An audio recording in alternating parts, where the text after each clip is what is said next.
Hey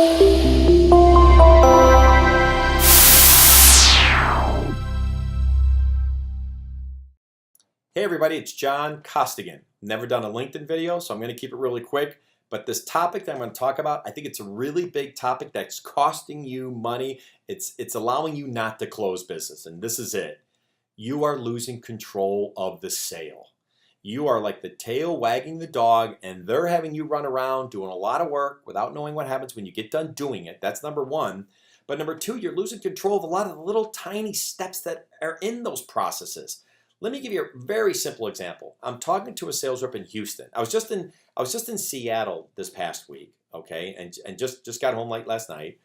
Last week I saw this happen with another client, and it's almost like when you buy a new car, you see it everywhere. I'm starting to see this everywhere. Sales reps are losing control.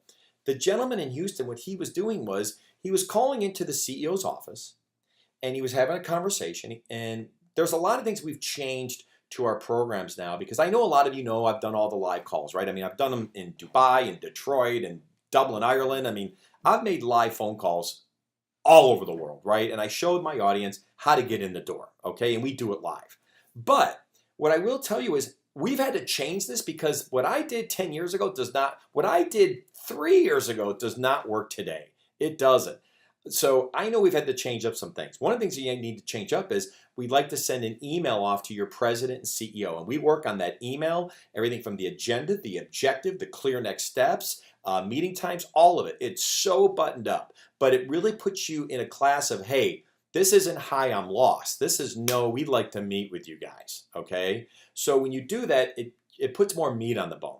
But example, this gentleman in Houston, he was making the phone call, and let's pretend the president is Michelle Smith and the assistant is Mary. Hi, Mary. We'd like to see if we could set up some time to maybe schedule something with Michelle. Would you mind if I know it's probably a little early to just say grab her calendar. You probably want some information from us. So can I send something off to you? Sure. Everybody says yes to that. I mean, it's really rare they don't say. They're like, sure, send away, right? Confirm your email, send it off. But then he was hanging up. I'm like, well, that's where you're losing control, because now you call back 2 days later and go, hey, Mary, how we doing? Hey, Michelle reviewed it. There's no fit. And then you're done.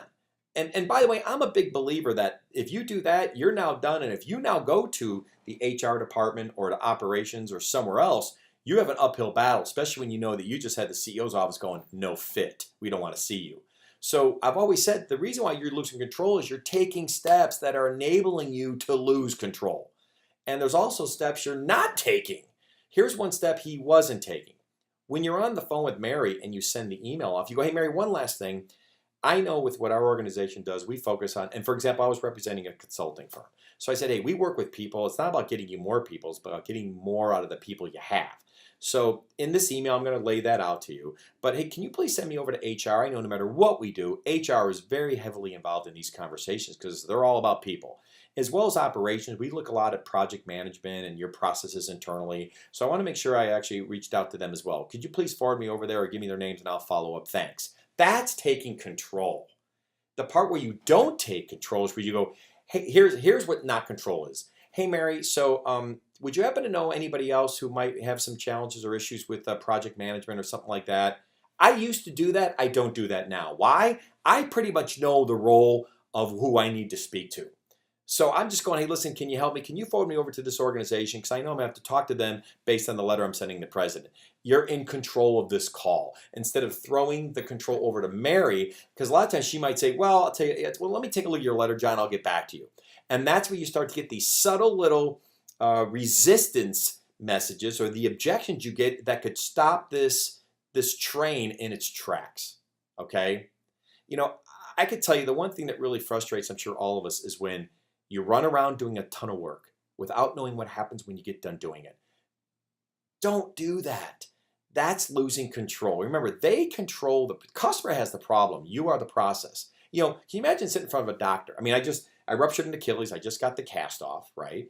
And I'm only using this as an example because I just said this in Seattle this week. I said, can you imagine when I look at the doctor and he goes, yeah, you ruptured your Achilles.